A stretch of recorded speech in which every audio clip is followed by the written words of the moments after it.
Please be seated.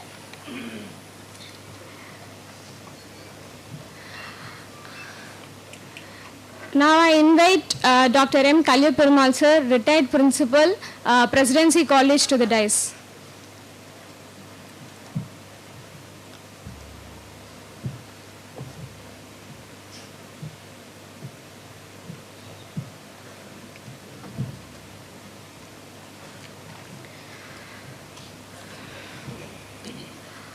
I invite Dr. S. Subramanian sir, Chairperson, Faculty of Arts, to deliver the welcome address.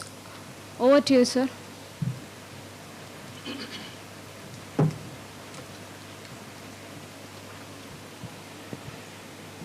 Good morning, everyone present here.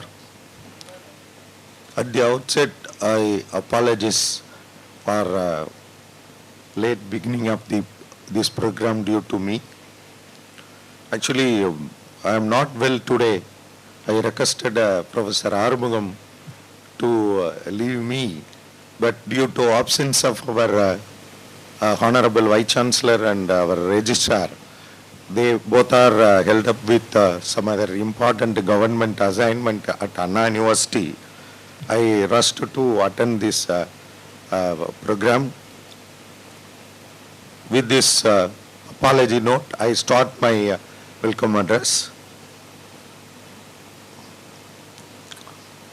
Today, the World Constitution Day, very clearly stated by our research scholar Sangakavi, in democracy, we are enjoying all the benefit through this constitution.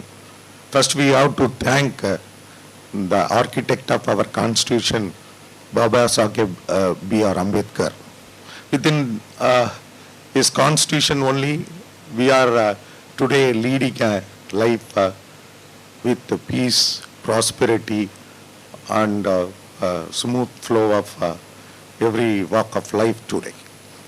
So here we have eminent personalities in both political science and public administration here.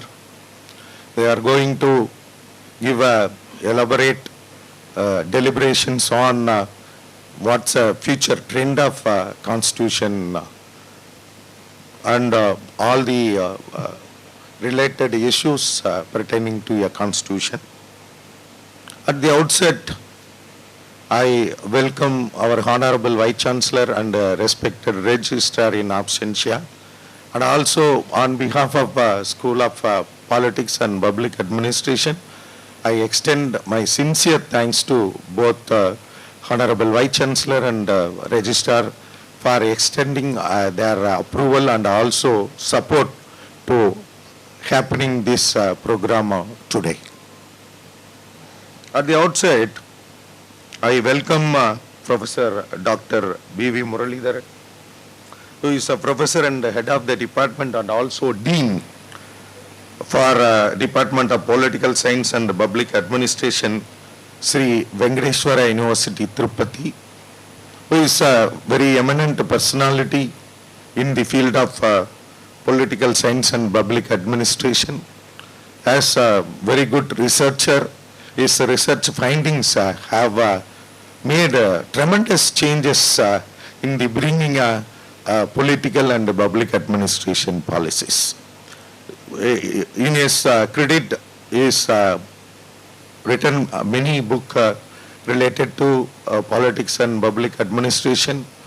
He has produced a number of PhD scholar to credit. Then our Professor Dr. R. Madhayan is always friend to our School of Politics and Public Administration Department. Otherwise, we can say he is architect of Professor Arumugam, who is organizer of this program today. Professor Madhayan is a very good friend of mine also.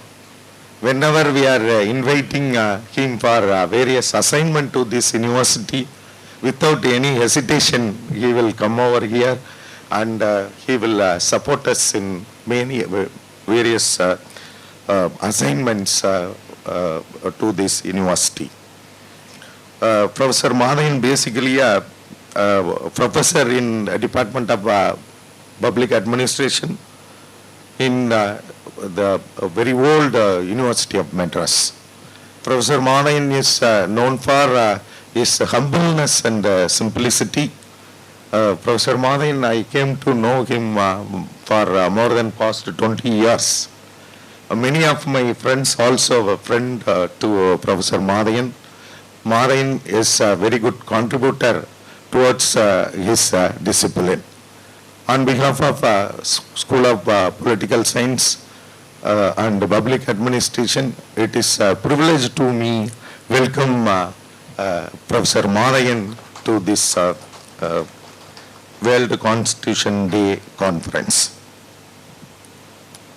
Professor Ramakrishnan, who is head and chairperson of Department of Political Science, School of Social Sciences in Madurai Kamaraj University. I am able to remember my days in Madurai Kamaraj University. Such a vast campus. I was alumni of Madurai Kamaraj University. I did my MBA and MPhil in Madurai Kamaraj University campus. Professor Ramakrishnan, also a well-known personality in the political science and public administration. On behalf of School of Politics and Public Administration, it is my honor to welcome Professor Ramakrishnan to this esteemed conference. I welcome Dr. Makkal Anban, who is a HOD of Department of Political Science, Kumuraguru College of Arts and Science, Coimbatore. Welcome you, sir. I welcome Dr. B. Sujata, Head of Department of Public Administration, Presidency College. I know Madam for a long time. So whenever we are inviting as a various capacity to play in our university, without any hesitation and even our very busy schedule, he will accept and deliver her service to our university. On behalf of School of Politics and Public Administration, it is my honor to welcome you, Madam.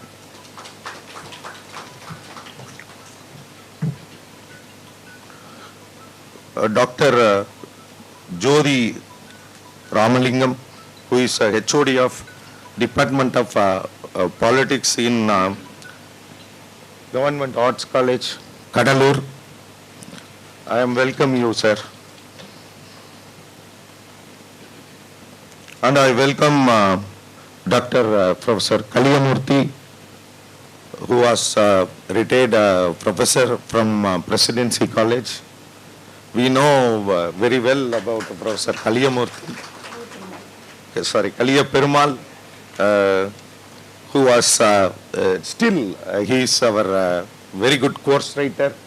From the beginning, whenever we have started our course writing assignment by 2004, from 2004 itself, Professor Kaliya Perumal, Dr. Vishwanadan, I think is no more, then Professor Ravi Shankar. There are various Professor Dr. Jayanti. These are all the professors who have contributed to develop our study material in SLM format. So with that note, I welcome Professor Kaliya Perumal to this conference. With this note, I welcome all the dignitaries in of the dais, my own faculty fraternity, and participants from various institutions and also research scholars. Thank you very much.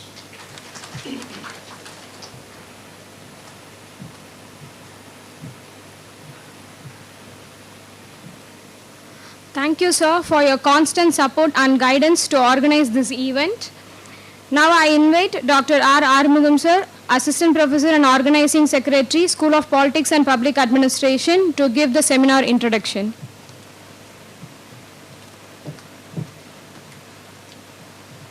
Good morning to all. Honorable Vice Chancellor, respected Registrar and Chairperson, Faculty of Arts, and eminent faculties of panel discussion, and precis of my well-wishers, and beloved teaching and non-teaching staffs of TNOU and other universities, and also paper presenters. I am Dr. R. Mugam, Assistant Professor, School of Politics and Public Administration, organizing this seminar. The School of Politics and Public Administration has planned to celebrate the World Constitution Day. In this regard, we decided to conduct a 2-day national seminar entitled on current scenario on Indian Constitution, expectations and experience. So, we planned and started June 2020-24. These 2 months, we received 81 papers from various universities and colleges. And then we segregated the topic wise and finalized 4 panel discussion committees, such as panel 1, Chairperson Dr. R. Madhavan sir, jury S. Jaikumar sir, reporter Dr. Brema, and panel 2, Chairperson Dr. B. Sujata, jury B. Prakash sir, reporter T. Jyoti Ramalingam sir. Panel 3, Chairperson Dr. Ramakrishnan and reporter Dr. N. Anshuman Rubini. And 4th panel, Chairperson Dr. Krishna Kumar, jury Dr. D.S. Makkalanban and reporter Anbu R. Mugham. So, I request all the paper presenters, as per scheduled, after this function, we'll take a break, SKC, and then we'll continue the first and third panel in this call.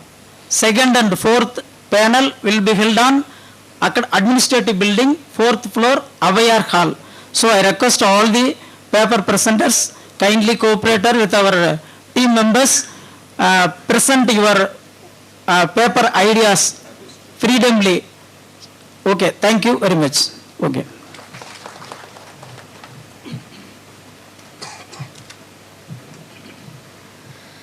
Thank you, sir. It is my honor to invite our chairperson for the panel discussion and close association to our university, Dr. R. Madhavan sir, Professor, Department of Public Administration, University of Madras, to give felicitation address.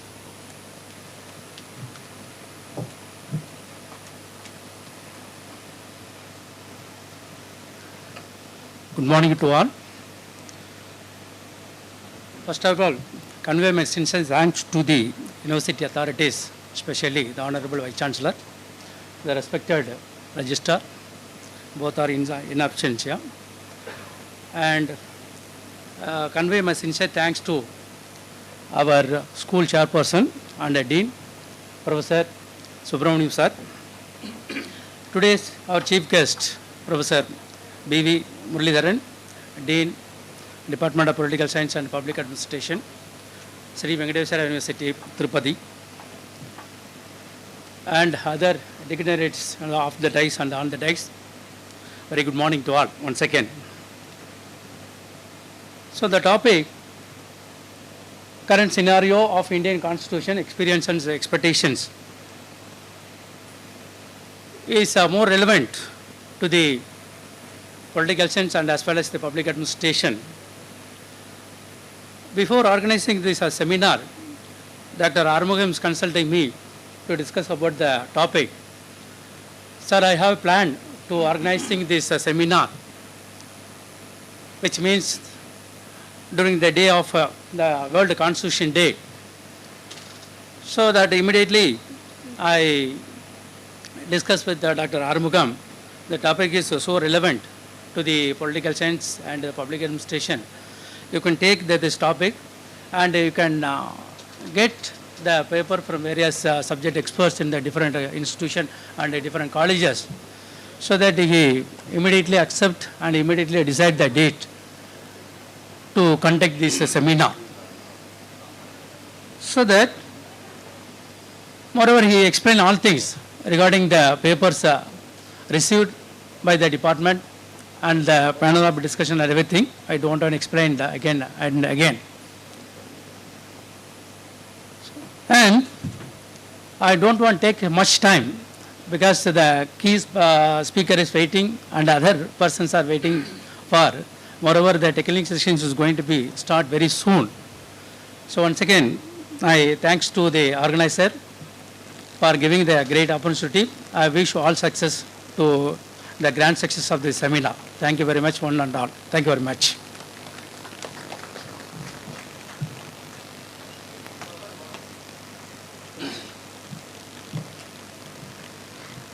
Thank you, sir. Now I invite Dr. D. Ramakrishnan, sir, Head and Chairperson, Department of Political Science, Madurai Kamaraj University, to deliver the felicitation address.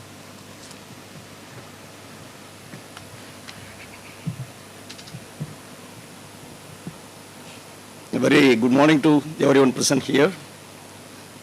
At the outset, I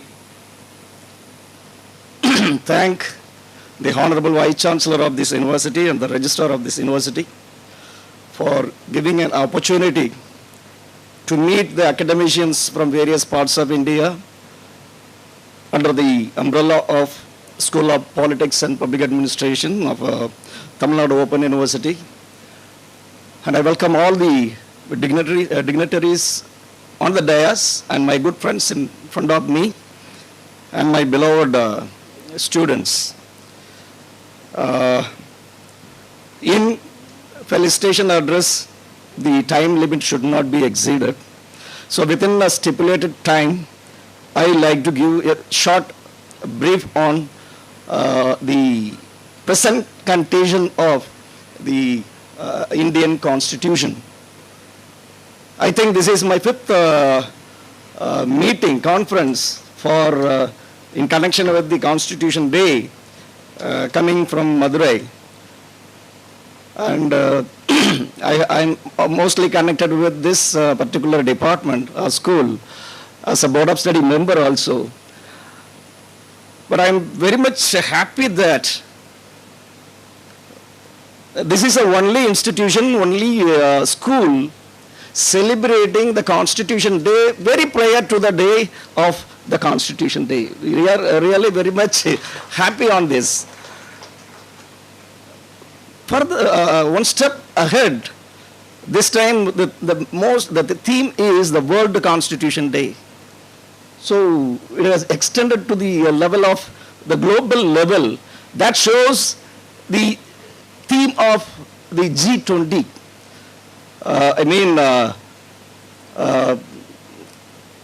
Vasudeva Kudumbagam. But prior to that, in Purananuru, we can find Yadum Ure Yavarum Kelir. These letters, this sentence have been prescribed, depicted in the entrance of United Nations organization in Tamil. So we are having such a wonderful values which are incorporated in Indian Constitution. That is the thing. Actually, we have come across 7 decades of Indian political history. 1950, January 26, it came into effect, the Indian Constitution. But at the same time, what the constitutional frameworkers are telling is, the Indian Constitution is a living constitution. It is a living constitution. So that when it came into effect, it was about 395 articles, 22 parts, and 8 schedules. At present, it comes up to 488 articles, 24 parts, and 12 schedules. Furthermore, I can say that the words of the Indian Constitution is 1,17,369 words. See, actually, each and every word has a life. Every word of Indian Constitution gives a life of the, reflects the life of every Indian citizens. So such a wonderful constitution, the biggest constitution in the world, the lengthiest constitution in the world. So more than 200 years of American Constitution, which is having only 4,440 words. A man who is capable of reading Constitution, reading capacity, he can read within 2 hours of American Constitution. But at the same time, a man is capable of good reading, cannot even understand the philosophy of Indian Constitution, even continuous reading of 6 months. So such a wonderful philosophies, morals, ethics, and the world constitution have been incorporated in Indian Constitution. It took 2 years, 11 months and 18 days. We all know. Almost 3 years of work with the great jurists. Though all the jurists were there, the only person still we remember is Dr. Baba Sahib Ambedkar. Because within that draft committee, the great genius jurists, they are telling that we are nothing and before Dr. B.R. Ambedkar. Though he was a diabetic person, though he was having more health-related disturbances at the time of the constitutional making, he spent 20 hours a day for making the constitution in perfect way. So this is the day we have to think, we have to thank the great contributor of Indian Constitution. That's why we are telling Dr. B.R. Ambedkar is the father of Indian Constitution. This is the basic thing. And you can remember that the World War I and World War II. In World War I, you can see many monarchies came into end. In the Second World War, many countries emerged as independent states. Within that period, within 5 years, India became an independent country. It has its own independent constitution. See, more than 7 decades, till now, India is a unified country. India is a unified country. You can see Canada, you can see Czechoslovakia, Yugoslavia, Korea, Germany, many countries, USSR, Union of Soviet Socialist Republics.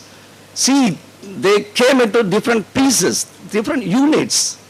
But till now, Indian territory is being an unified territory without dividing anything. Though there were demands for separatism, separate Tamil Nadu, separate Dravidistan, separate Khalistan, separate state for Assamese, and like that.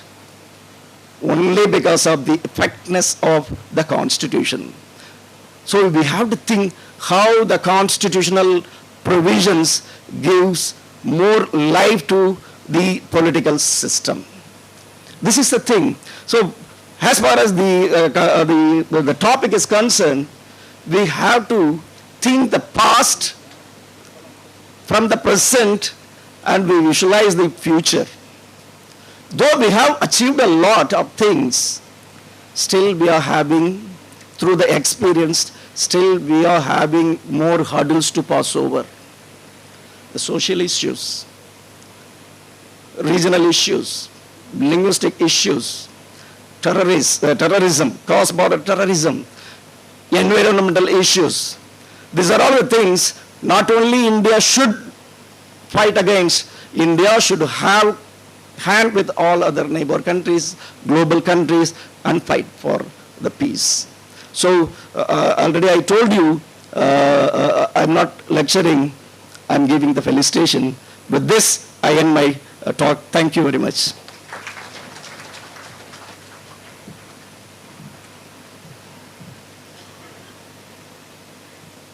Thank you, sir. Now I invite Dr. B. Sujatha ma'am, Assistant Professor and Head, Department of Public Administration, Presidency College, to deliver the felicitation address.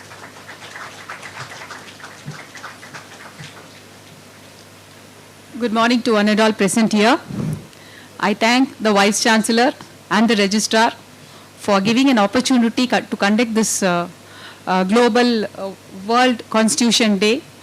And I thank Dr. Arumugam sir for making me a part of this program. I also greet all the dignitaries in the dais as well as my friends and my colleagues of the dais. Since Dr. Ramakrishnan sir has covered most of the aspect of the Constitution, being it a parts, its divisions, the contributions of Ambedkar, as well the importance of constitutions and its experiences and expectations, I just wanted to share how the Constitution strengthened the women's participation and women's welfare. If you take Article 13, 14, 15 and 16, these articles gives an empowerment for the women. So certain articles have given amendments, 73rd amendments. These amendments gives power for the women for participating in the local body elections.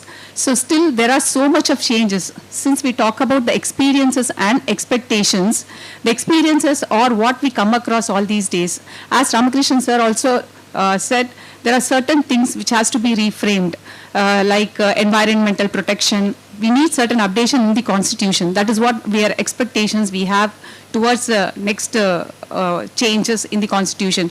As we say amendments, there are so much of amendments in the Constitution. It is possible, since our Constitution is flexible, we could able to amend it. Our Constitution is written as well as it has got principles of justice, liberty and equality. It is not only the legal document, it is our hope to guide into our collective destiny. Constitution around the world embody the collective will and aspirations of the people, providing blueprint for governance and safeguarding fundamental rights. We have adopted Indian Constitution during January 26, 1950. Then why Indian Constitution Day is celebrated on November 26th? Any idea? Why November 26th is celebrated at Constitution Day? In spite of it is adopted during January 26th.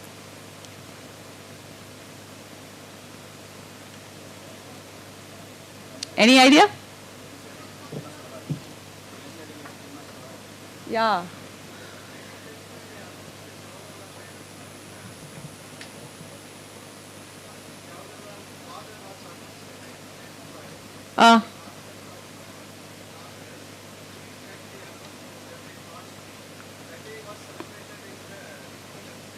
Mm.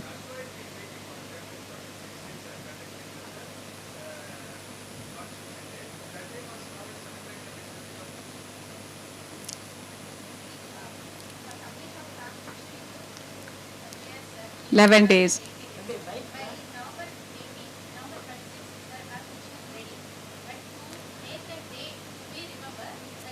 Yeah, exactly. Thank you, madam. Actually, everything has got over on November 26th itself. Our constitution has been framed, but it came into effect and adopted on January 26, 1950. That is why November 26th is celebrated as a Constitution Day. In the current scenario, the Indian Constitution continues to be a living document evolving through amendments and judicial interpretations to address contemporary challenges. Anyone here can share what are the contemporary challenges we have in any challenges, any one big challenge, anyone who could able to refer here in front of the Constitution?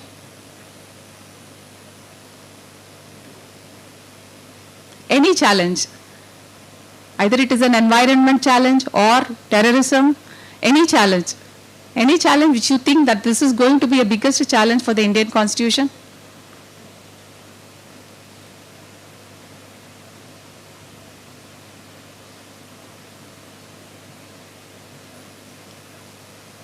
What is our next biggest issue?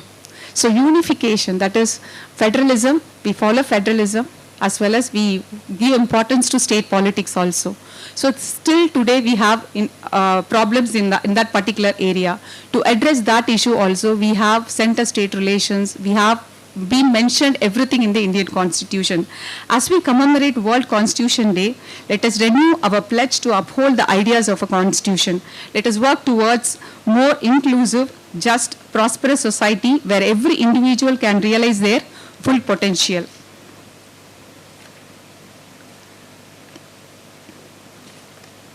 See, on the occasion, let us reaffirm our commitment to the ideals enshrined in our Constitution.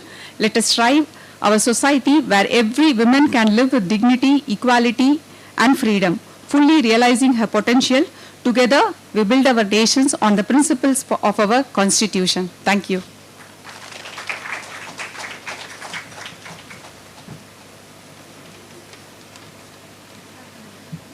Thank you, ma'am. Now I invite Dr. D.S. Makkalanban sir, Head of the Department of Political Science, Kumaraguru College of Liberal Arts and Science, Coimbatore, to deliver the felicitation address.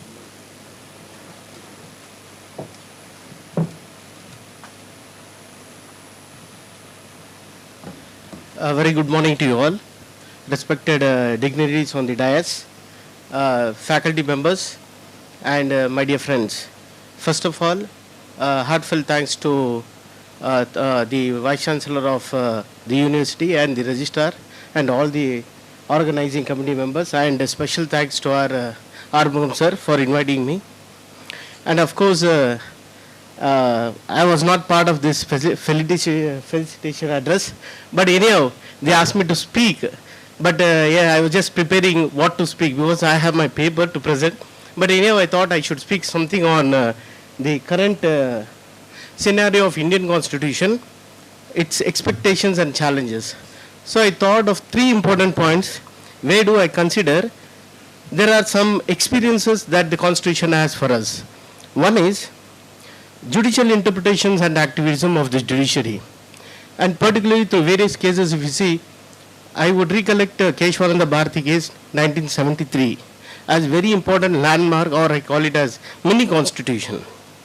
And of course, because it gave birth to the concept of what you call as basic structure of the constitution. Okay. And from 1973, we have this particular feature, which is extra constitutional growth, which has added itself to the constitution and has enlarged the scope of the constitution. That is one aspect of judiciary. The second would be what I consider is Indian federalism concerning with center-state relations. And of course, the recent one of Article 370 amendment, that is regarding GST, where you have cooperative federalism. And this was said by Granville Austin in his book. Okay, Indian federalism is cooperative federalism, and visualized, and now we are moving towards economic integration in form of GST. Okay, then thirdly, I'm just giving some of the snippets of examples relating to that. And thirdly, I do consider fundamental rights and freedoms are very important, and which are the cornerstone of our constitution and defines the consciousness of the people. And here, not only the generic way it gives fundamental rights to all the people, but now we have certain very important groups which are claiming for that, and of course like LGBT community, etc., sexual minorities, etc., are even recognized and interpreted, which was not in the original constitution. But nevertheless, these have this original constitution as encompassed, they are visualized that there might be certain group of people which might be excluded in future. So in generic terms, they are incorporated all these people in our constitution, and that is why we see Article 19 being expanded in the right to life, and also various fundamental freedoms and rights. This, I think, these are the some of expectations, experiences. Now the expectations which I have for the constitution as of now is, one is strengthening democratic institutions, because as Ramakrishnan sir pointed out very importantly, there are at various points of time there is separatism, and there are some internal issues, and seeking for autonomy. Now we are moving towards even abrogation of Article 370 incorporating Jammu and Kashmir.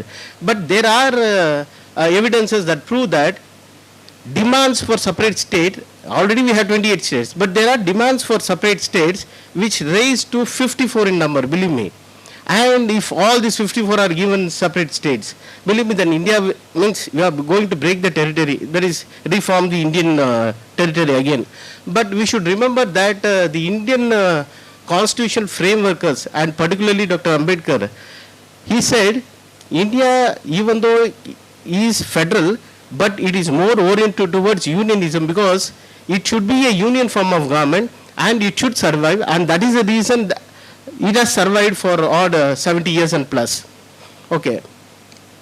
Then I think this is strengthening democracy, where we need to find avenues where different stakeholders are there, like for citizenship, then we have Supreme Court, judiciary on the other hand, then we have parliamentarians, then we have politicians, etc., civil society, everyone to work together to strengthen the democracy. Then second thing which I think as I could expect is addressing socio-economic inequalities. Rich are becoming rich and poor are becoming poor. And I am not speaking of the current budget itself, but if we take off all the budgets together, we can analyze what's happening in India. And we need to be very cautious in that regard. So we need to build the gap between the rich and the poor, and that is very important. And apart from economic inequality that exists in India, we do have social inequalities which are rooted in our tradition.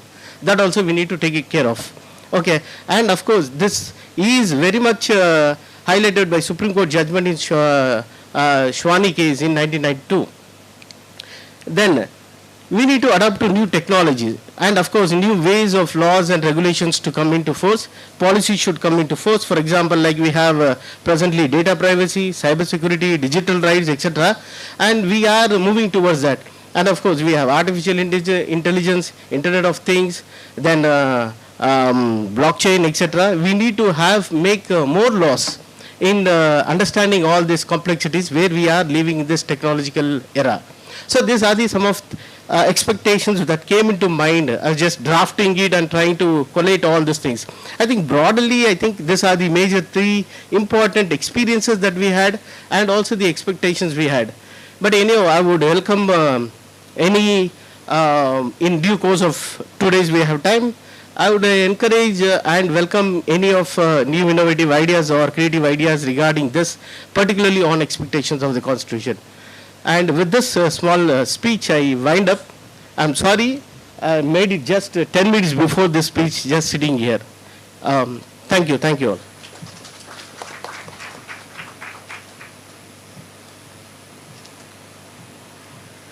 Thank you, sir. Now I invite Dr. T. Jyothi Ramalingam, sir, Head of the Department of Political Science, Periyar Arts College, Kadalur, to deliver the felicitation address.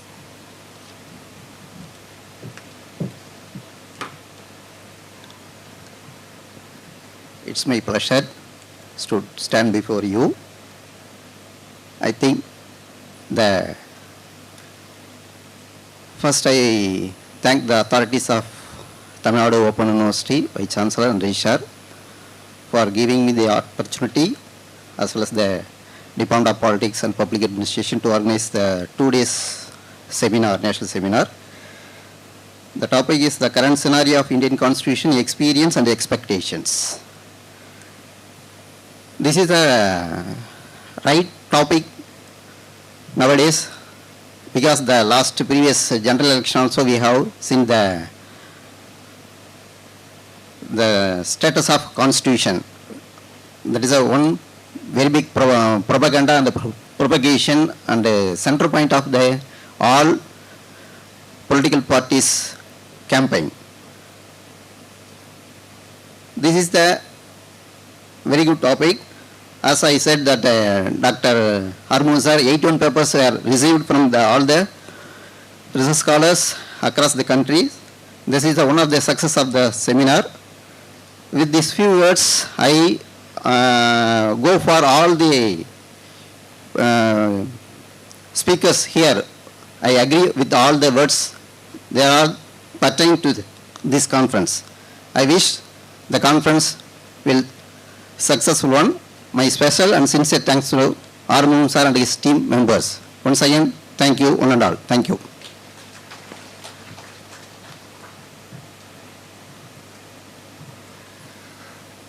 Thank you to all the panel members for giving us the felicitation address. Now it's my honor to introduce our special guest for the day, Dr. B.V. Muralidhar Sir, Professor, Department of Politics and Public Administration, Sri Venkateswara University, Tirupati. Sir has joined as Assistant Professor in 1989 and he has serving as an academician for around 35 years. His area of specializations are international relations and foreign policy. Sir has given various extensive lectures, UGC special lectures and 111 academic staff lectures so far. Sir has also visited 17 countries on academic assignments. His article on Gujarat Riots, The Ugly Scar on Secular India, published by Academia UK, has received 1,678 citations so far, and other in the same journal, Indian Secularism, Shift from Tolerance to Intolerance, and one on COVID-19, has received 1,627 citations. Sir was the first UGC JRF Direct Awardee of the department from 1986 to 1989. And he has successfully guided 17 PhD scholars, 9 MPhil scholars and 4 PDF scholars so far. It's my absolute honor to welcome you, sir. Over to you, sir, to deliver the special guest address.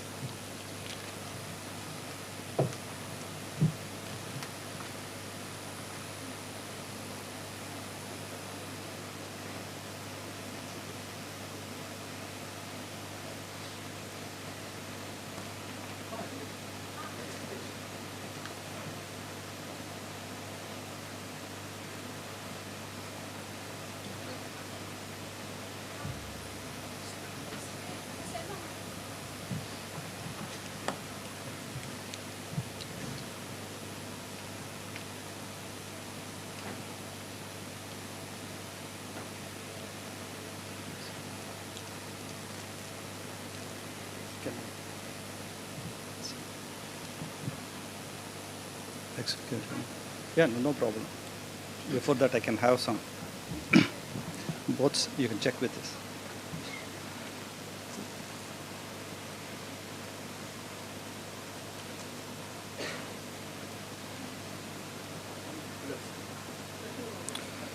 So, thank you, Miss Sangakavi, for a nice intro, and I think you have missed something in my CV. Yeah, friends, apart from my academics, I'm also a very good tennis player. Played more than 130 tennis tournaments so far till yesterday. Right from local level to national level. I was a captain of SV University 3 times, and I played in Chennai. The first passion is my job, the second one is my tennis. Because to be honest with you guys, it has made me to learn so many things, what life is, how one should mold himself or herself in day-to-day activities. Therefore, I must thank my parents, my teachers and my friends for making me the person I am. And the third one is I'm the Director for Students' Welfare and Cultural Affairs right from 2008, September 10th. I'm a quiz master also. I'm a big fan of Siddhartha Bas and then Big B Amitabh Bachchan. So, ellarukku vanakkam.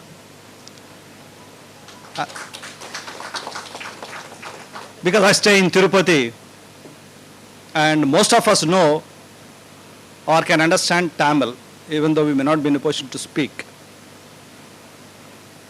And with Chennai or earlier Madras, I had a very cordial relationship right from 1974. The reason being, my father used to work in railways, and whenever we wanted to buy something, we used to come to Annasale Road. From Tirupati, come by train, make purchases and go back. Sports items also, that near 1,000 lights. So those things are still fresh in my mind, friends. I am very blessed to be like that. And how many of you have that? and I am from the same, from the same department right from 1983. I was a student, then a scholar. When I was a scholar, I got a job as assistant professor, or at that time we were called as lecturers, 1989. I never stepped out of the university. I have been climbing the same steps for the last 40 plus years. 40 plus years. So when I look at you, I go back to my school, college, university days. So therefore what I want to tell you is, friends, never ever waste your time. This is very, very important. You may be getting so many quotes every day on your mobile and saying that, but most of us just try to neglect it. But let me be very, very straight and honest with you. If you waste, you will never ever get it back. I know the value of time. So let me tell you about that, then I will come to the presentation. 10 years back I was playing a match in Chittoor. I think it was the quarterfinals. By this time we finished the match. So the next match, my semi-finals match, was at 3 p.m. It was being organized by a physical director of a local college. And normally physical directors will be very strict as far as time sense is concerned. So me and my partner after, so the body was aching. We had a very light lunch and we were on the court by 2:45. My opponents came at 3:15, 3:20. By the time, the organizer said, Murli and his team got walkover. So we reached the finals. They came and they were requesting the organizers, please allow us. They said no. The time is up, you cannot. Just 15 minutes, remember, you can come to class to 15 minutes late. Teacher may allow you. If you are not allowed, you make a big dharna before our registrar or vice chancellor. So definitely the registrar and vice chancellor will ask you, allow them. So that's one advantage in the academics, but not in sports mostly. Then the organizers said, go and request Murli. They came, they are my good friends. I know them for a very long time. Then I said, okay, chalo, we'll play. And I know that we are going to lose because they are a bit better, 60-40 chances. And we lost the match. So the organizers were asking, you should not have allowed for the match to be played. I said, it's okay. Winning and losing doesn't make much. But it's the sportsman spirit which always helps you to. So this is one incident which makes me to think that time is very important.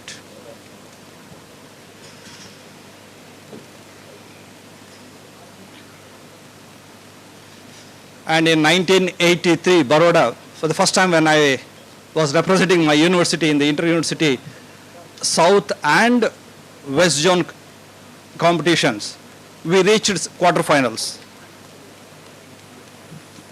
Then we have to play against Madras University. We lost the match. So thereby, whenever I come to Chennai, I just remember that particular match in Baroda. So these are the fond memories which I carry till the end of my life, I think so. And very few have that kind of memories. But the first thing will always be academics. The second thing, tennis. The third thing is my director post.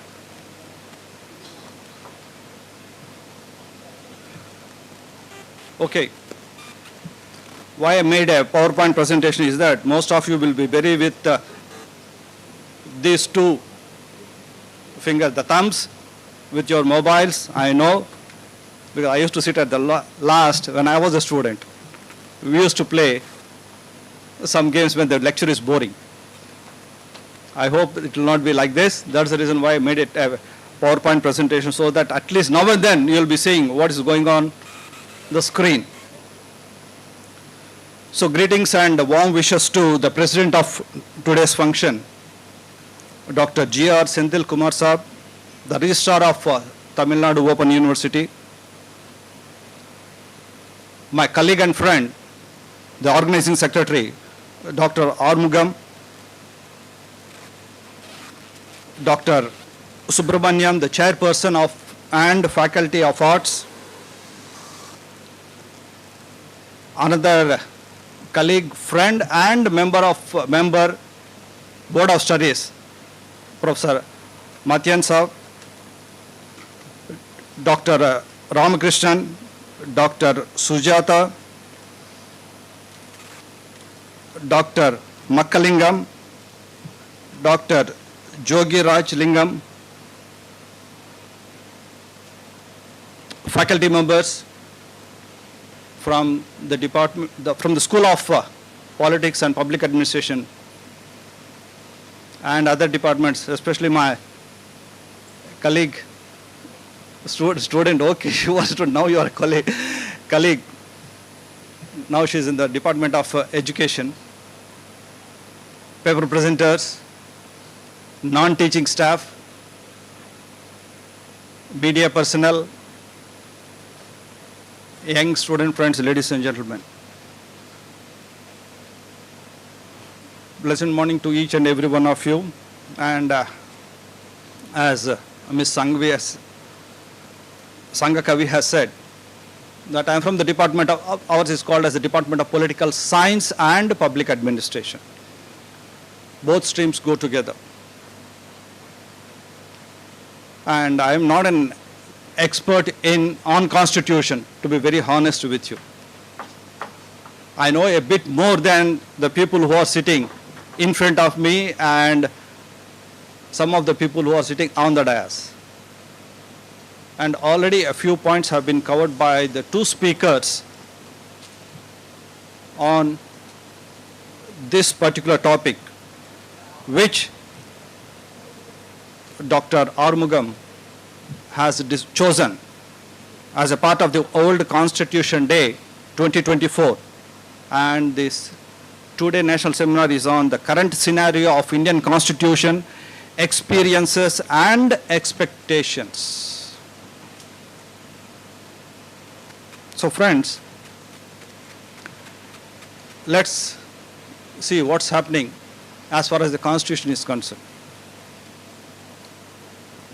2024, January 26th, we almost completed 74 years of writing the Constitution. We have entered the 75th year. 75 years in the life of a human being is a big thing. But 75 years in the life of a nation or a constitution or something like that is not that big. When you look at some of the constitutions, especially the American Constitution, which is very old, survived without much change, as said by the former speaker. Let's see how this constitution has been drafted. What was the effort which the constitution makers and the Constituent Assembly has put when this constitution was being written? That's why I'm telling you very openly, let us not blame the Constitution. If something goes wrong, we have to blame ourselves. Something went wrong. The Constitution was written way back in 1950, late 40s and early 50s.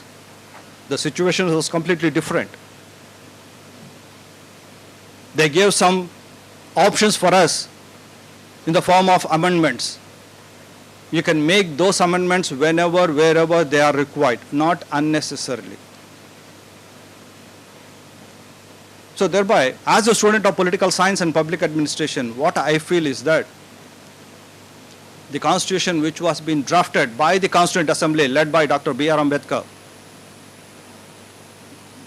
is good as per the conditions which existed at the time. So much of water has flown under the bridge, but it doesn't mean that you have to remove the bridge. You have to channelize the water. In the same way, channelize the Constitution to go in the right way.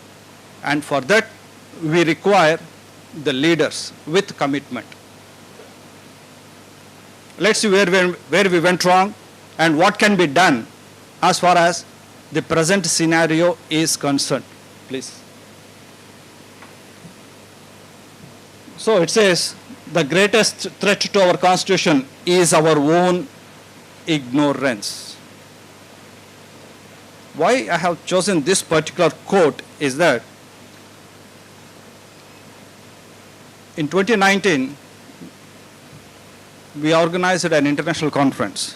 One of my scholars, whom I know, she was from Gujarat National University.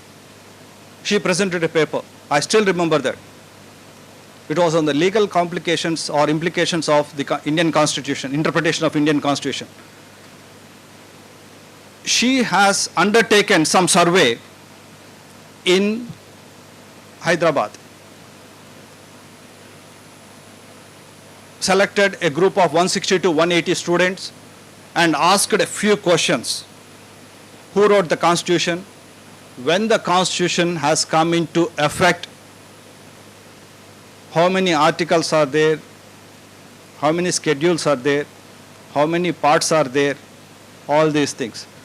You know, hardly 60% of the students could answer the questions which she raised.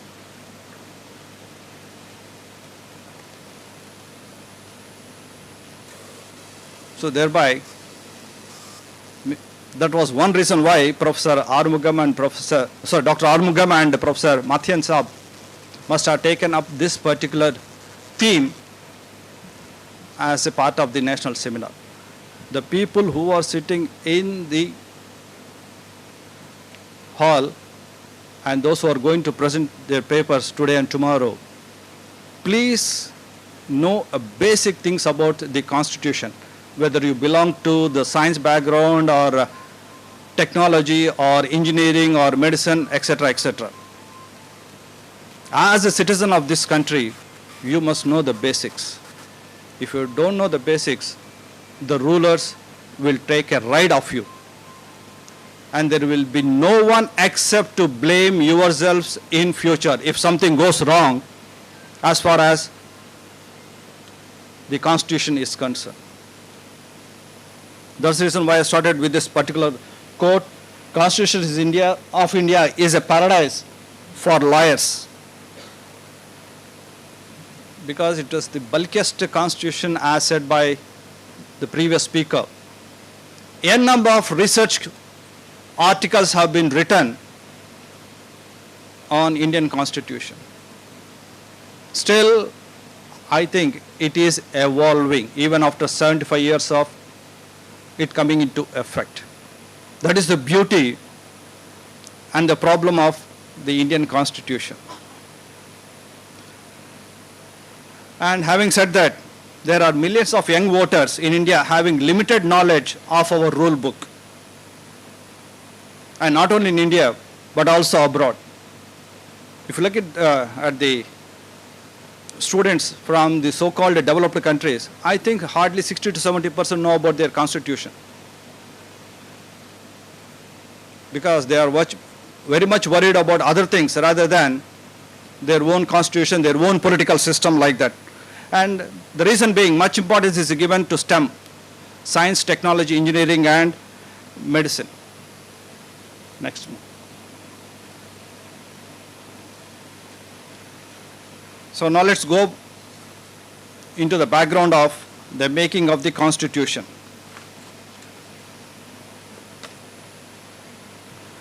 What is a Constitution? Especially for a democratic country, it is like a lighthouse.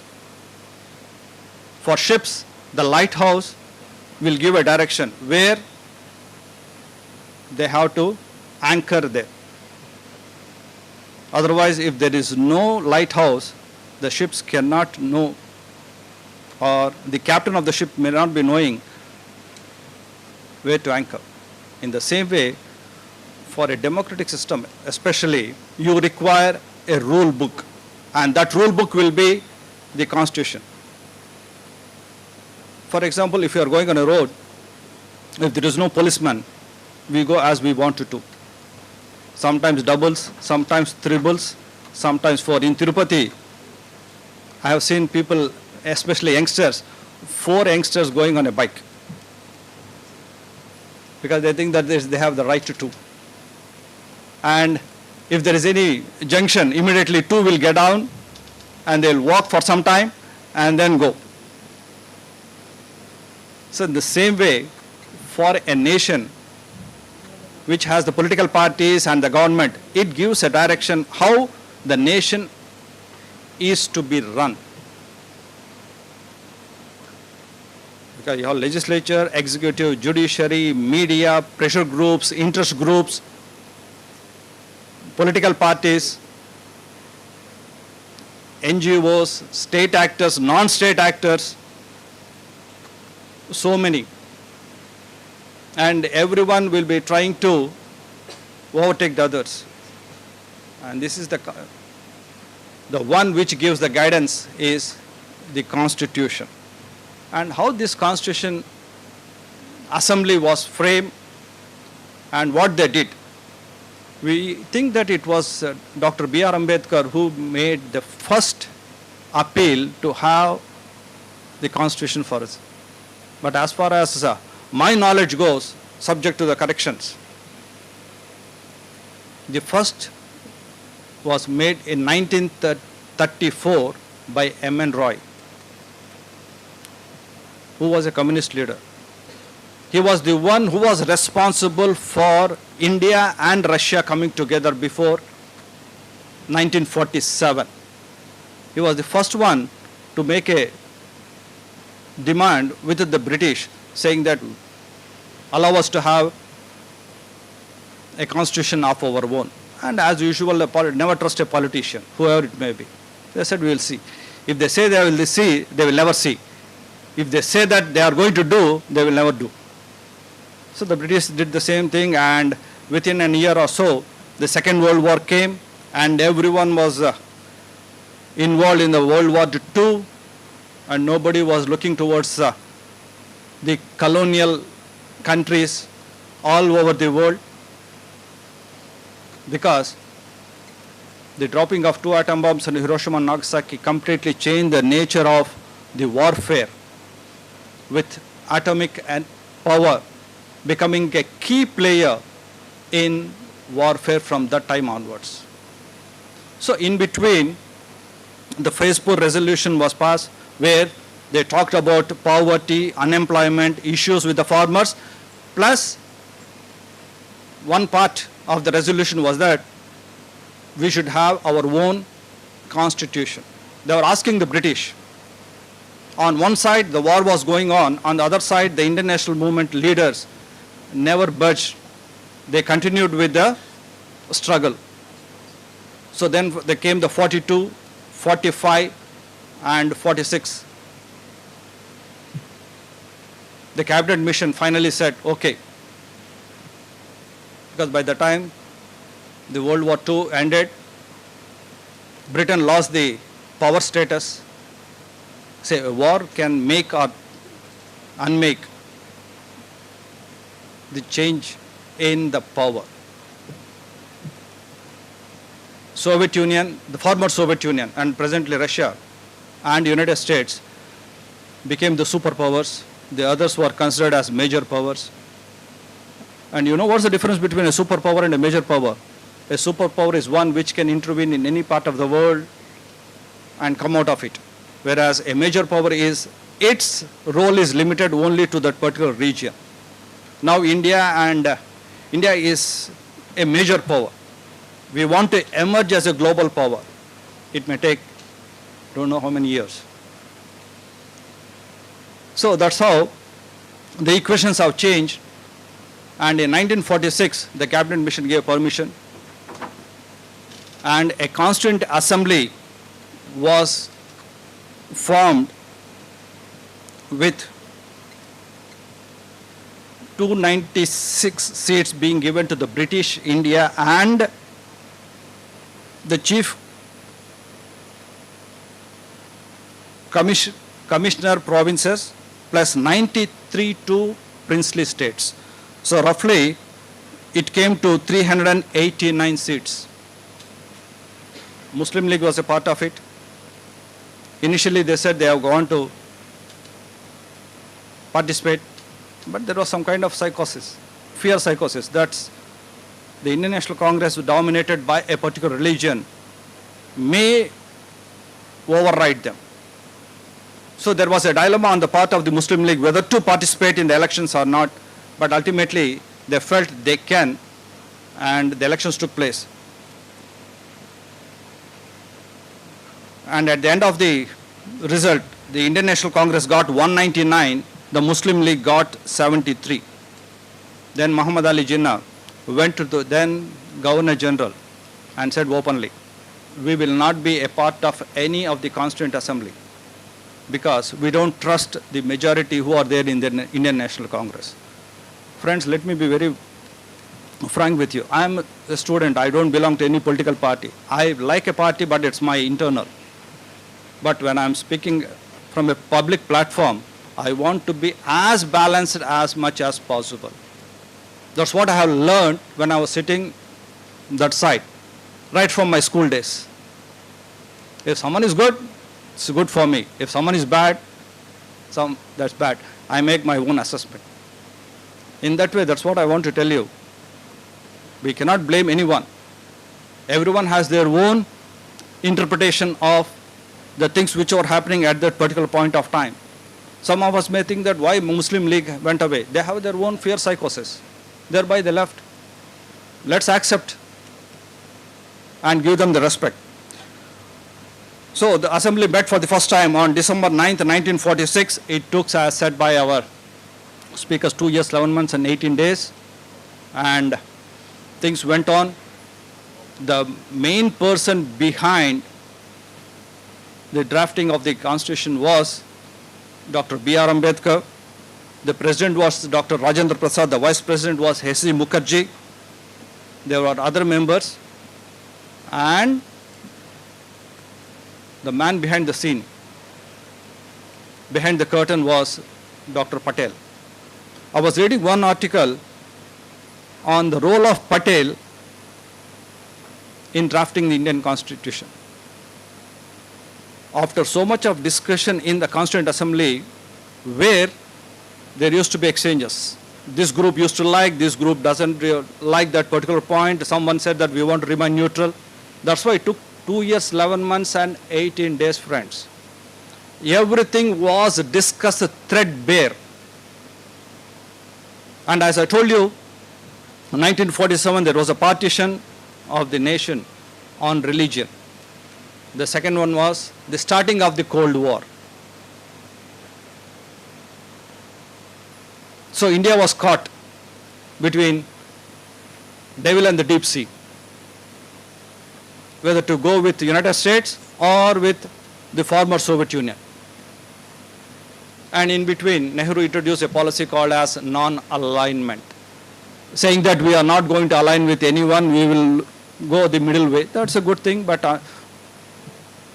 to be very honest with you and realistic with you, we never had a policy of non-alignment which could be implemented.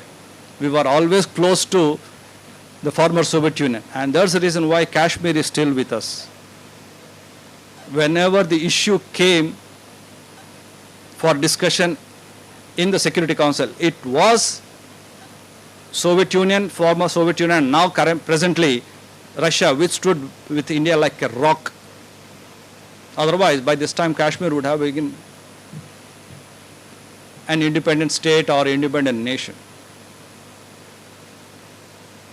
So that's what Nehru knows, that's what Indira Gandhi knew, and that's what the successive prime ministers of Indira Gandhi knew that. Then, on 26th November 1949, the Constitution was adopted by the Assembly. And as my colleague was saying, why it went up to 26th January. One reason being, it has to get the assent of the President. Without getting the assent of the President, that will not be coming into effect. So be careful for all the youngsters. There may be some questions for you in your civil services or group service exams. The assent of the president is required. The parliament has given the consent, but it should go for the Rajamudra of the president. And it coincided with the Purna Swaraj of India also. So thereby we adopted on 26th January 1950 with 8 schedules, 22 parts and 395 articles. Now we have 12 schedules, 25 parts and 400 and some say that 448, some say that 465, some say that 480 plus. So still a confusion as we have as far as the constitution is concerned. And around 120 amendments have been made within these 75 years. We must appreciate the politicians for spending so much of time on amending the constitution rather than allowing the constitution to discharge the duties as it has to be through the political process. And then these are the sources of Indian constitution, because we are very new and we were under the control of the British for more than 300 years. Some kind of impact was there. And the first one was the Government of India Acts 1909, 1919 and 1935. Next one is the British parliamentary system. And there was a dilemma. Someone in the Constituent Assembly, when the discussion was going on, was saying that let's go for a presidential model. But the majority supported, let's go for the parliamentary system. Already we had some kind of training from the British, so thereby it will be very easy if we don't shift from the parliamentary model to the presidential system. And another thing is, the president is all powerful. One of the most powerful person in the world is the American president. Not physically. Not physically. Don't look at Joe Biden and say that, if you look at Donald Trump and say, okay, Joe Biden and Barack Obama, they don't come at it. Not physically, but as far as the powers are concerned. One critic used to say that, very jokingly, the American president can do anything except make a man a woman, woman and a man. That's the only thing which he cannot do. Other things he can do. That much of power the American Constitution has given, but remember, they never misused it. When 9/11 attacks took place, I was in ground zero in 2007 and 2014. 2 times I visited ground zero. So there the people were saying the American president waited till they get the approval of the Congress. Unlike Mrs. Gandhi, who imposed an emergency on the midnight. That's why I'm telling you, support the people. If they do something good, we have the right to criticize as a citizen of this country, paying taxes. If some party, some leaders does something wrong, and the Gujarat riots are a classical example. That's one article which I wrote. When it was 1,600 plus. Now, yesterday, it was 1,985 citations from all over the world.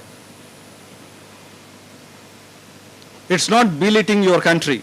It's putting the facts before the world. Because you are a teacher, you are a researcher. Place the facts. Let the people decide. Because they have the thinking capacity. Then that's how we could not become a presidential model. But I don't know how many of you knew that. When Indira Gandhi was the Prime Minister, there was one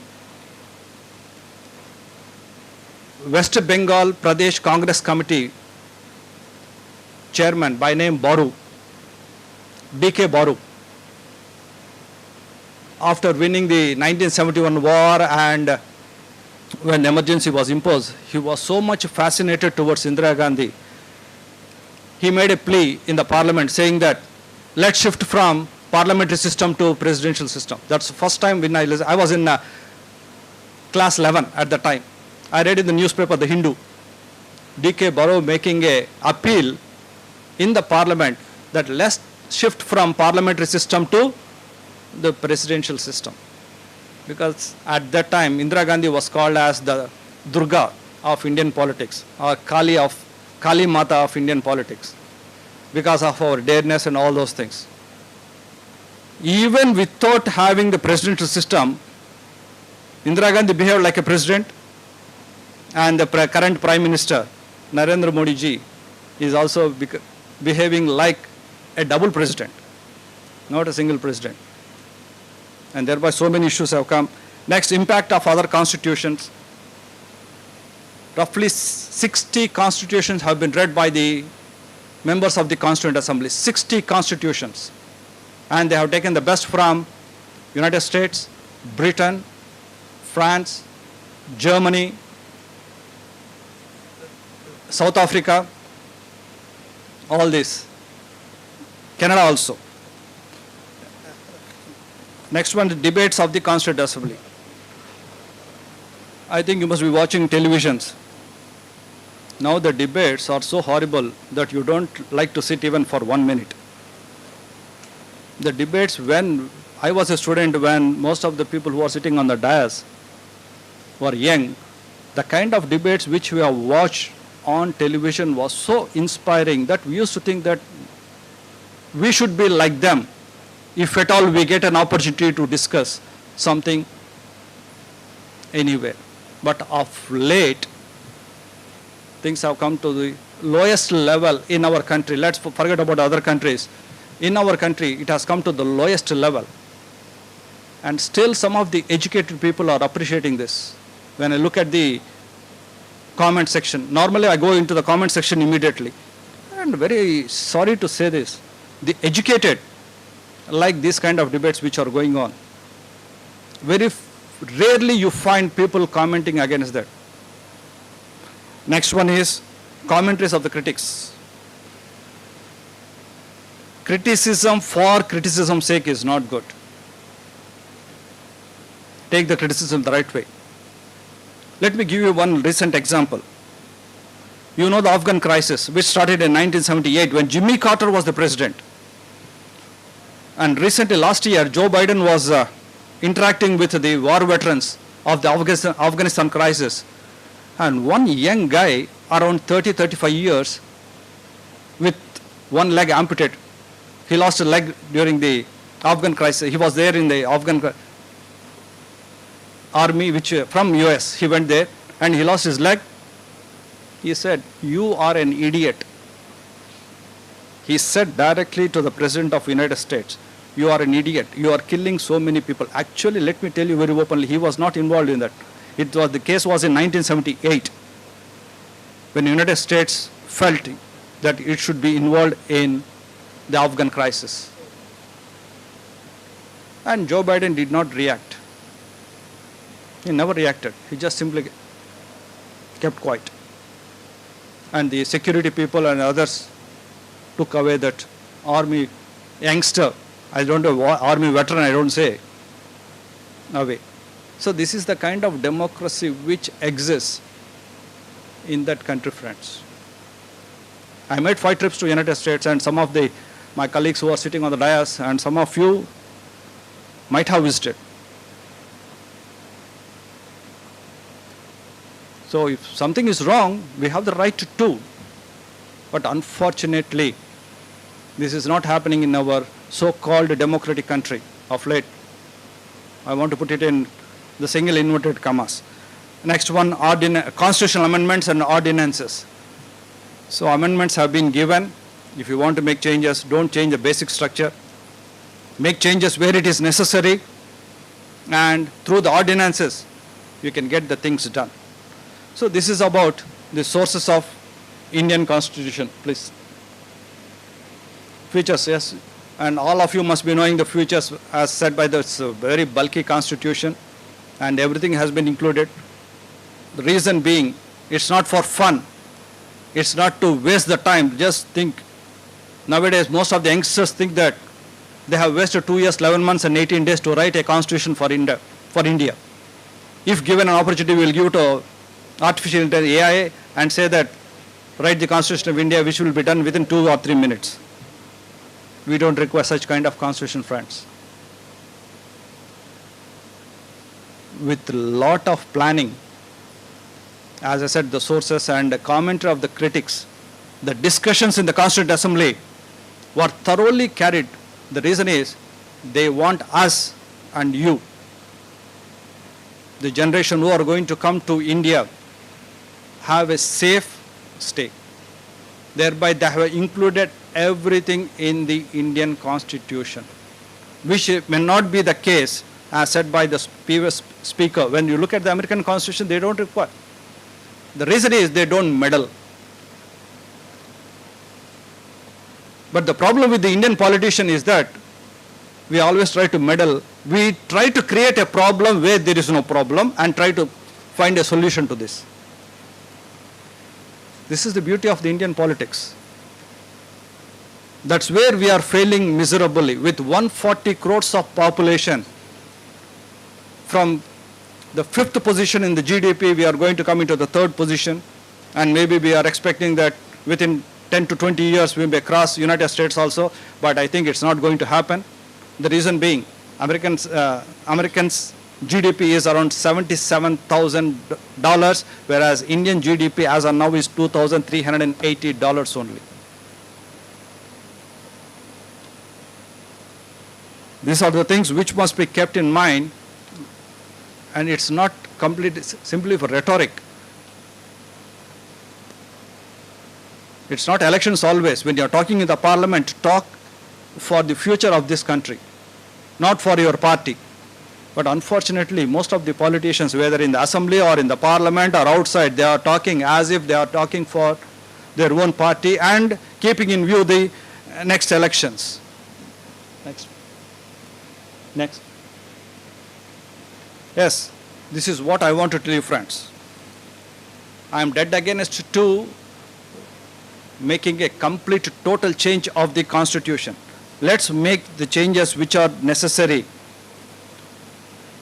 The first one is more rights without balancing with the duties. When Indira Gandhi became the Prime Minister of the first term, she felt that everyone is asking for a right, but unfortunately, most of the citizens were not following the duties. When I want my pay on first, I should work at least for 20 days or 21 days, then ask for pay on first. But what I am doing is, I am working hardly for 2 or 3 days and asking for pay at the end of the month or the beginning of the month. This has become a common feature in our country. Everyone is asking for a right, but most of us are not willing to follow the duties. Every right comes with a corresponding duty, remember that. When I am asking something that this is my right, first I should think whether I am doing my duty properly or not. If that conscience is there, this country will grow very fast. Next one, fail to translate noble principles in tangible practical instruments. Yes, we have so many noble principles in the Indian Constitution, especially the fundamental rights and the right to principles, but they could not be converted into tangible practical instruments. The reason being, sometimes I feel why Ambedkar did not give the same kind of preference to the directive principles compared to the fundamental rights, which can be challenged in the court of law, whereas these cannot be challenged in the court of law. That's where the successive governments are escaping. Had that provision been given by the Constituent Assembly, maybe the life of the common man in this country would have improved a bit. As the speaker was saying, let's bridge the gap between the rich and the poor, yes? Even after 75 years of independence, we are still talking. The rich are becoming rich, the poor are becoming poorer. How to bridge the gap, how to bring them together? It's $1 million question, where political parties must answer. We have Adanis, we have Ambanis, spending crores and crores of rupees for a simple wedding for 1 month or 2 months, and people are so much happy that we are spreading our culture all over the world. I don't know what kind of culture we are spreading to all over the world, wasting our money. This my money, your money, which they are spending. It's not their own money. But they are giving a twist saying that spreading the culture. Failure to secure all citizens justice, social, economic and political equality, as said by the speakers already. Still inequality exists. Let me talk about my state friends. The last 5 years, if 1, 2, 3, 4, 5, 6, 7, 8 people are sitting on the dais, 7 people will be from one particular section. I am blunt in it. I am very blunt. I talk straight. I don't fear also, because there's nothing to fear. I attend so many meetings as a dean faculty, as a HOD, as a former principal of my college. When I look at them, how come these guys are sitting, sir? What about the others? The university doesn't belong to one particular section. That means somewhere down the line, the recruitments have gone in favor of one particular section. And that was in 1992 and 2007. Don't say that because you became faculty in 1989, you are praising yourself. I don't. At that time, the then Vice Chancellor did not go that line. So inequality exists next to me. And it's very difficult. Social, political, economic. This is the major deficiency in our Indian system, friends. You have a quota for in the name of reservations, but unfortunately, in one of my neighboring universities, they give an advertisement. Let me talk very openly with you. Give an advertisement and say that no suitable candidate, then give that to the other sections. And she was my senior. The Vice Chancellor was my senior from school level. Her mother was my head missus also.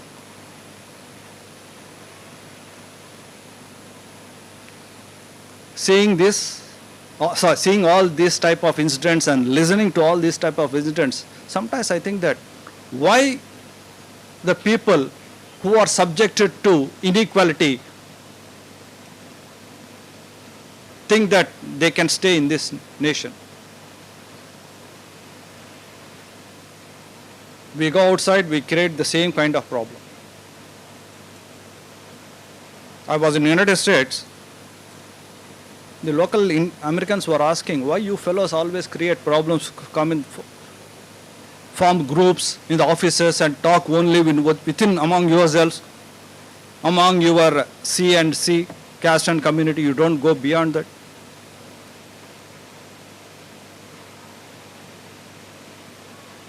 When the local Americans were asking, there was no answer. The same question was raised to me in 1997 in the University of Malay by a professor named Nathan. He was a Department of History. He was asking, he was a Bhumiputra. His forefathers left Chennai, so Tamil Nadu, and settled in Malaysia. And he became a faculty there. He was born and brought up there only. He was asking, Murli, why you still fight among yourselves? That was the question which he asked me in 1997 when I had an interaction with him. And the same trend they continued in Malaysia also. The Malaysian government got confused. They said, no, stop this.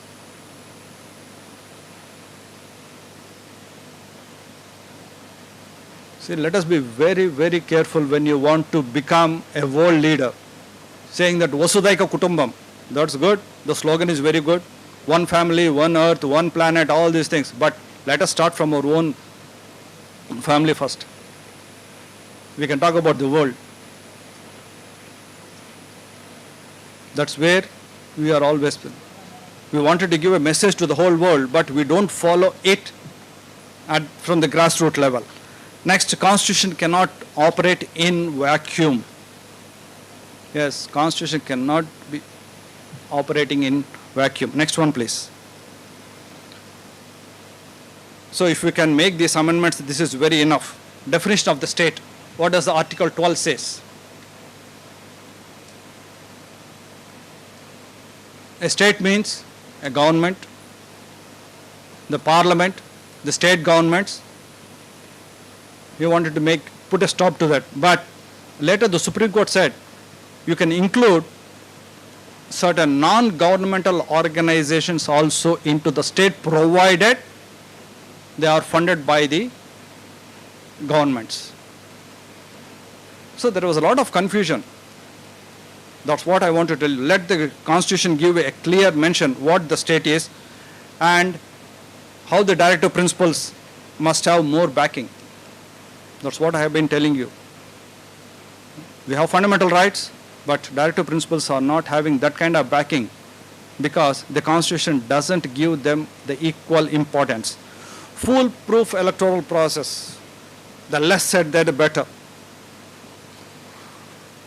The current richest parliamentarian is from my state.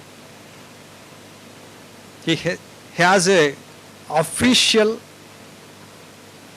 property worth of 5,500 crores.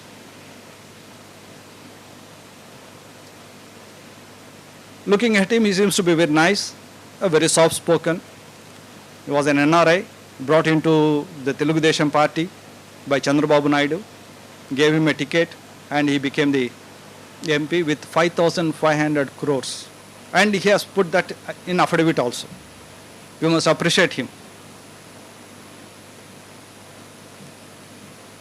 So people say that with 100 crores, you should contest for MP elections. With 25 crores, you should contest for ML elections. But I think it will be one more zero, not on the left side, right side. Don't think on left side. Right side 1,000 crores, here on the right side 250 crores also.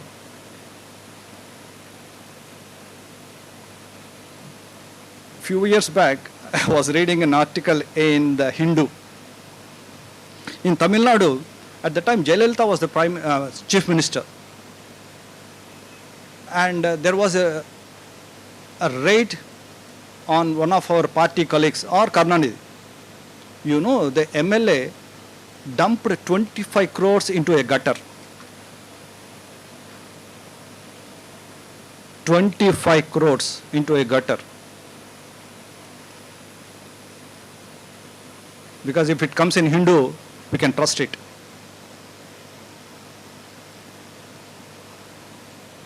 This was more than 10 years back, friends.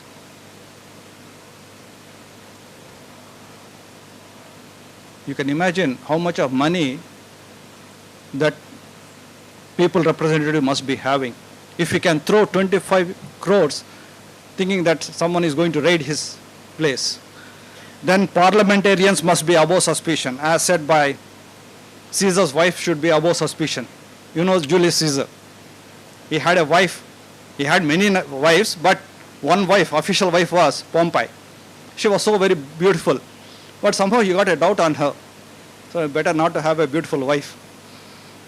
Then he began to suspect, and after some time, he gave a divorce to her. And this was quoted by Arun Jaitley, one of the finest parliamentarians from the BJP party. He was telling about his own party people also. We must be above suspicion. That's what I have been telling you. If I am asking something to be done, first let me know. Let me check whether I can do it or not. But unfortunately, most of the political leaders give sermons to the public, thinking that the public will anyhow doesn't listen. They'll be playing or talking to their friends sitting at the last benches and something like that. Next, RTA Prevention of Corruption Act 1988 to be strengthened. If we can do this, I think 75% of the politicians in this country will be behind bars and the jails will not be sufficient. Hope it will not be done also. Next, Judicial Council at the apex level and at each state should be set up.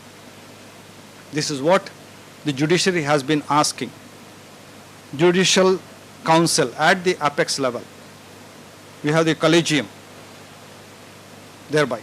Next, Panchayat Raj system. This is where n number of articles have been written. Right from the time the British were there in India till now, of more than 400 years, still the Panchayat Raj system in most of the states are not up to the mark. In the state of Andhra Pradesh, a few days back, one film actor was asking the government, he lives in a posh locality, the roads are so horrible, please take care of the road. So if this is the situation in cities and towns, you can imagine the rural areas. Next one, please. So the last but one slide for you, because I know you'll be thinking or checking your time, it's already 12:40. What is being done? Why we are talking about the Constitution? The challenges. Attack on federal concept. The southern states are subjected to lot of discrimination. My state is a classical example. The last 5 years, the budget allocation to my state was very less. Even the government was not in a position to pay the salaries to the employees even after 20th of that particular month.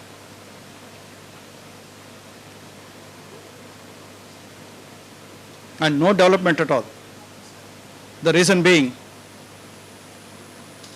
the differences between the Prime Minister and the then Chief Minister. But on the other hand, you are collecting GST, sales tax, another tax, 3 taxes. India is the only country in the world where you collect 3 taxes.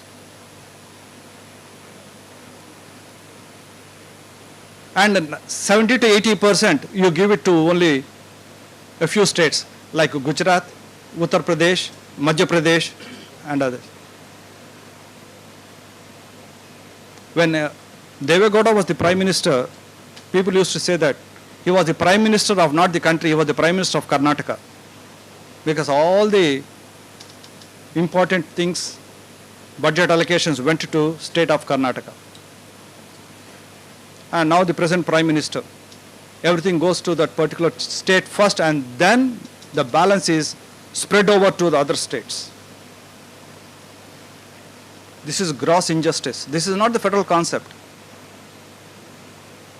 It's simple, friends. If you have 2 or 3 in your family, siblings, if all the 3 are not treated equally, one day or the other, you will just pack your bags and go away.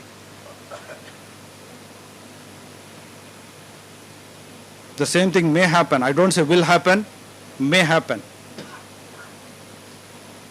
I said, we were talking about the regional politics and all those things. Someone was telling when Telangana was being formed, why can't we have 50 states?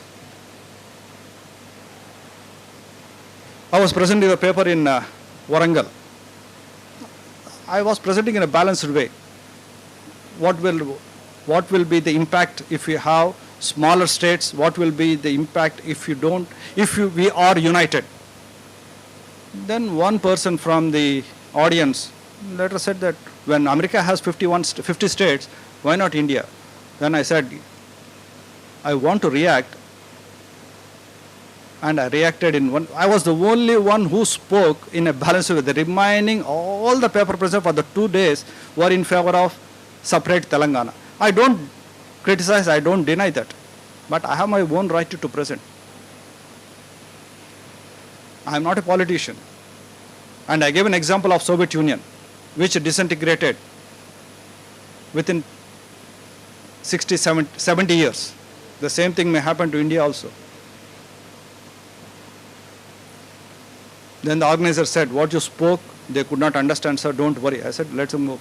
But after a few years, Andhra Pradesh was bifurcated. So don't think that something is there somewhere in the other country, the same thing can be replicated in India. Indian system, Indian tradition, Indian culture, Indian society is completely different compared to them. They have 2 flags.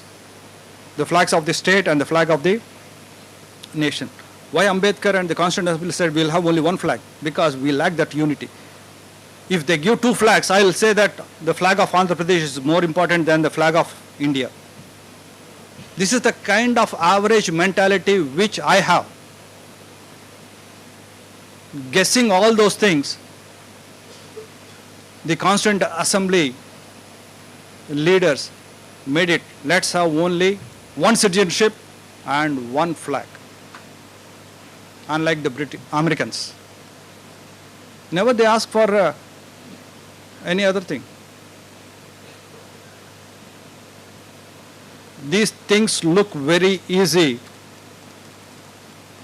when you listen, but very, very difficult to follow. That's where your generation must be careful, friends. If you let the things slip, you will never ever have a chance once again to recover. I'm a student, my specializing is international relations. My topic was also on Indo-Soviet relations. When I started in 1989, Soviet Union was intact. I never expected, I don't know whether you have expected or not, I never expected that Soviet Union will disintegrate.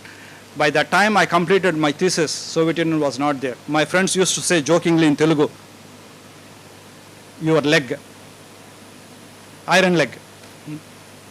That's why Soviet Union got disintegrated. Telugulo, you say Telugu, iron leg rani ani cheppesi. I told them, I started in 1989. By that time, Soviet Union was there. It got disintegrated in 1991. I was in Czechoslovakia for a 5-day trip. Now Czech and Slovakia. Looking at those things, Germany, they got united. I was in the Germany border also, East and West Germany border. Recollecting all the things which I read when I was a student. And I was in the 36th parallel line dividing South Korea and North Korea.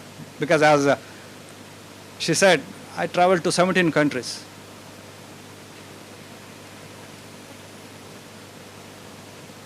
Then for 1 minute I used to think, if the same situation comes to India, will we be together?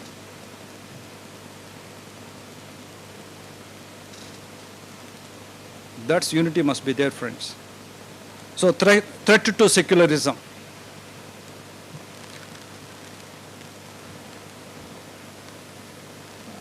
And it's a very sensitive topic. People may not like that, but yet, as a teacher, let me tell you, having your religion, having faith is your personal. Let us not put it out. Let us not put it out. Most of my students, most of my colleagues, most of my teachers in the campus doesn't know to which caste I belong to. One of my teacher was there, my colleague was there. Till he got retired, he was just asking, your mother was from this particular religion, your father was from this religion, which religion? I said, I am an Indian, I am a human being. No, don't say like that, Murli. Please tell whether you are a Hindu or a Christian or this. So, till he got retired, he had that confusion whether I am a Hindu or a Christian. This is the kind of curiosity which we have, and the concept of secularism. That's the reason why I have the dareness to talk. I don't, my wife is completely from a different religion. My mom was from a different religion. My in-laws are from a different religion. We were brought up like that. So the threat of secularism is looming large in this country. Let's not say that we come from a majority religious group. Our will should prevail over the minorities or the others. That's not at all correct, friends. If the same trend continues in United States, 20 to 30 lakhs of Indians will be out in India. Already Chennai is overcrowded. I don't know where they will come. Where you can make them to stay. So let us be very careful. To go for elections on this is okay, but after that, better stop that. Unfortunately, on religion. Religion became a major source of hitting the pulse of the people of late, especially for the last 14 to 15 years. Next, attempt to undermine parliamentary system is, as I told you, you wanted to make India as not an Indian Union of states, make it as a Bharat. You want to completely change. And in the recent inauguration of the parliament, see, how can you do that? Suppose a registrar is there, your vice chancellor is there. If I want to make any changes, I must ask them and do it through the executive council. How can I make this country as Bharat or something like that without getting the approval of the parliament? Doesn't mean that because I have a brute majority in the parliament, I can do whatever I want, or I have a brute majority in the assembly, I can do whatever I want, or people are not asking anything. You want to make a change? Yes, you have the right to make a change, but put it before the correct body. Make it a correct process and do it. Nobody is going to question you. Next one is restriction of freedom of speech. That's the most important thing. In a democratic system, freedom of speech, that's what I told you, the recent example, how Joe Biden was said, you are an idiot. A very strong word which we cannot utter even to our friends. Freedom of speech is a must. As a citizen, I have the right to question, to comment in a positive way about the working of the governments or the political parties. That opportunity should be given, has been given in the constitution, but unfortunately, yes. And once again, my state is a classical example. We have a door delivery of a dead body. You will be very surprised. I don't know how many of you have read about Andhra politics. Because he spoke against the government, the next day his body was delivered to the doorsteps of that particular person. Dead body. It's not a big, it must be a surprise for you, it's not a surprise for me. Because for 5 years I have seen how the freedom of speech has been stifled by the state government, not the central government. Forget about the central government, the state government in my own state.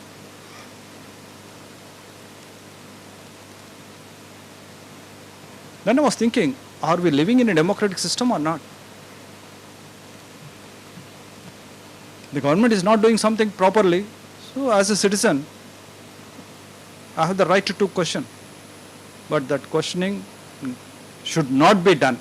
That's what the state is. Next, rise of corporate politics and crony capitalism. Adani had only 55,000 crores before he became a friend of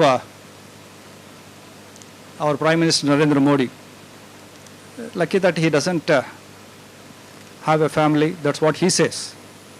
People say that he is encouraging others. Very sorry to say that, but it's happening. Now, 11,000 crores, now it is 55,000 crores.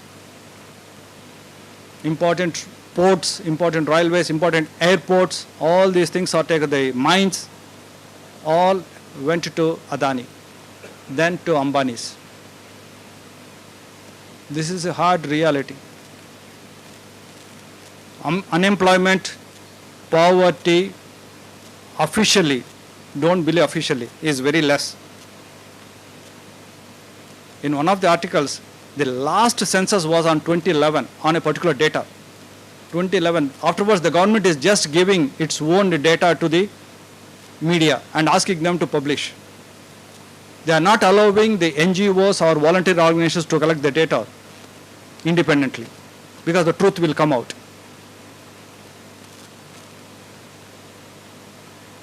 So this is where for the last 1.5 decade or so, the constitution has been completely bypassed by the political parties, both at the center and in some of the states. Last one, please. So friends, the time has come. It's not simply talking. I have been talking for the last 34 years about Indian Constitution, international politics. But if I don't change myself, I don't expect the things to be changed. In the same way, I want every one of you, whether you are from political science or non-political science background, have some kind of knowledge about the constitution, the political system, how the governments are being run, which party is good for you, which party is not good for you, what you expect from the political parties. All these things must be there. Only then, as said, the Constitution is not a mere lawyer's document. It is a vehicle of life, and its spirit is always the spirit of age. That's what Ambedkar quote and unquote. And as I told you, the Constitution is as good as we are. If you are good, Constitution will be good. If you are not good, Constitution will never be good. I may be a very good teacher, but if I cannot stand and talk in the class for half an hour or so, my experience, my knowledge will be a waste. In the same way, Constitution will be there, but there must be someone to put it into practice. And those people are the men and the women at the helm of affairs. They must see that it is being put in properly. When communism died in East Europe and Soviet Union, people began to say that, oh, communism is like this. It's not the fault of communism. It's not what Marx has said. It's the fault of the leaders who made communism to fail. We cannot blame Karl Marx or Friedrich Engels or someone or Hegel. It's the political leaders who ruled those nations who are to be blamed for the failure of that particular system. So thereby, if parliamentary system fails, it's the fault of the leaders and it's the fault of the people who have elected them or who kept quiet when things are going or drifting away from bad to worse. You have the voice to raise. Make changes. I'm not against making changes. Make the changes where they are necessary. But don't simply go for changes right from the top level to the bottom level, even if they are not necessary. You have a building, you want to make some renovations where it is required. You don't go beyond a particular point. The same thing applies to the Constitution also. My appeal to all the political parties in this country, right from the local level to the national level, is that this is a sacred document. It has to be protected. Protect, make changes where it is necessary as per the prevailing conditions, so that the next generation of the people in this country will have a comfortable life to live. If not, they'll be blaming. You can put a question mark. Whom? So with this, I like to thank each and every one of you for your patient listening. And then you must be saying that, my God, now we can make some text messages to our friends and say that everything is done. All those. So have a happy and the best of everything, especially for these you youngsters. I've seen so much of the life as a student, as a researcher, as a teacher, as a sportsman, friends. A lot. So plan everything. See that this nation is for everyone, and it should start from you, not from others. If that can be done, definitely this country will be a place to live in. With this, I once again thank every one of you guys. Thanks a lot.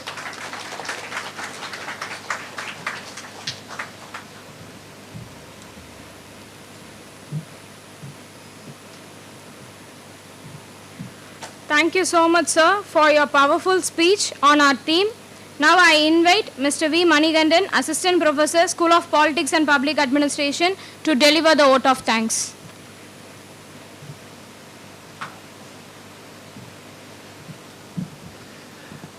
Very good afternoon, friends. I will provide a vote of thanks in just 2 minutes, then we will start our paper presentation. First of all, I want to say very good afternoon to one and all here.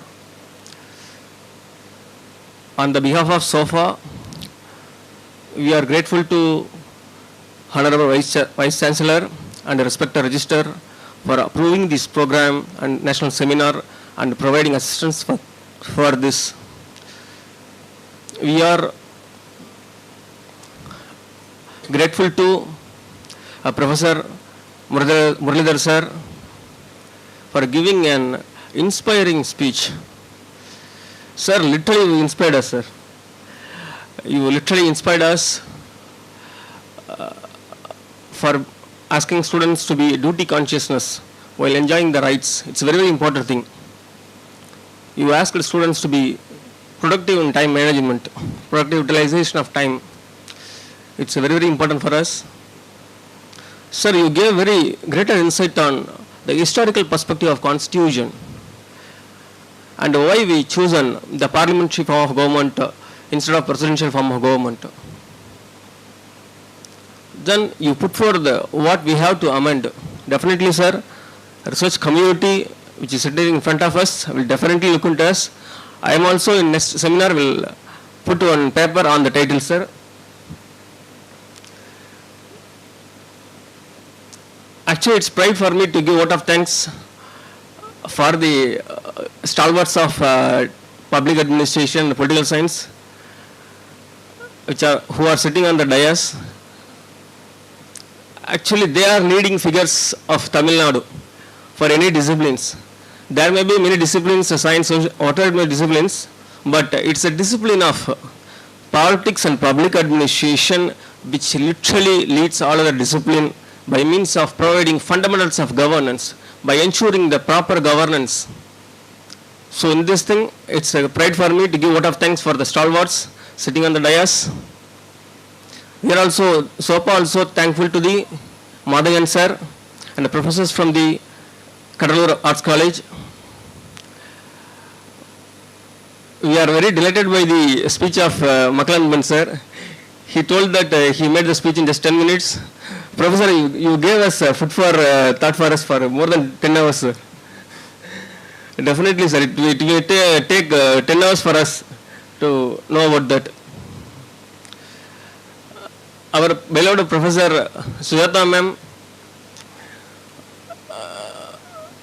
explained us very well how the amendments to the Constitution are used to address the challenges, upcoming challenges. Definitely, ma'am, it's greatly helped us, students community. Finally, I will thank chairpersons, professors fraternity, students from Presidency College, students from Nandanam College and Crescent College for their participation. The SOPA also thank our beloved Professor Dr. S. Subramaniam sir. He always gives us energetic speech. He always motivates us to do something. Despite his health concern, he is present here.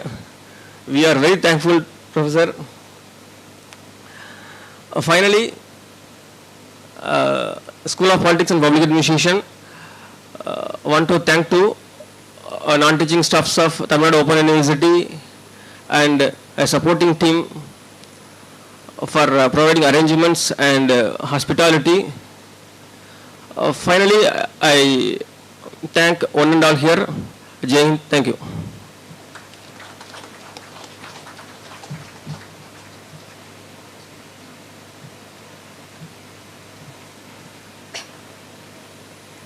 Now I kindly request everyone to rise for the national anthem and sing together.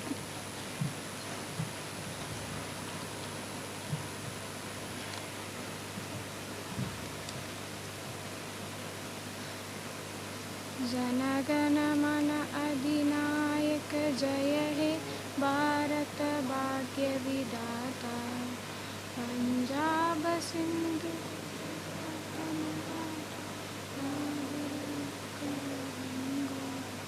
Vindhya Himachal Yamuna उच्चल शुभ नामे जाहे शुभ आशीष हमारे जन गण मंगलदायक जय हे भारत भाग्य विधाता जय हे जय हे जय हे जय जय जय जय हे. Thank you. I request all the paper presenter to be seated till the dignitaries leave.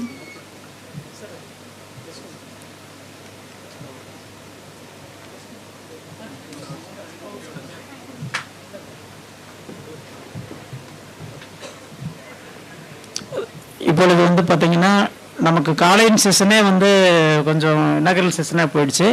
ஒரு 5 மினிட்ஸ் மட்டும் இப்போ பேனலை மெர்ஜ் பண்ணிட்டோம்.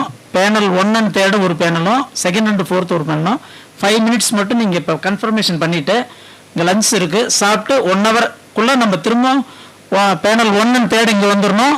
2 and 4th வந்து அந்த பில்டிங் போகணும். ஒரு 5 மினிட்ஸ் மட்டும் இருங்க. ப்ரெசென்டர்ஸாக இருந்தாலும் பரவாயில்ல, பார்ட்டிசிபேஷனாக இருந்தாலும் பரவாயில்ல, 2 பேர்த்தையுமே 2 டீமாக பிரிச்சிடும். 5 மினிட்ஸில் பிரிச்சிடும் ப்ளீஸ்.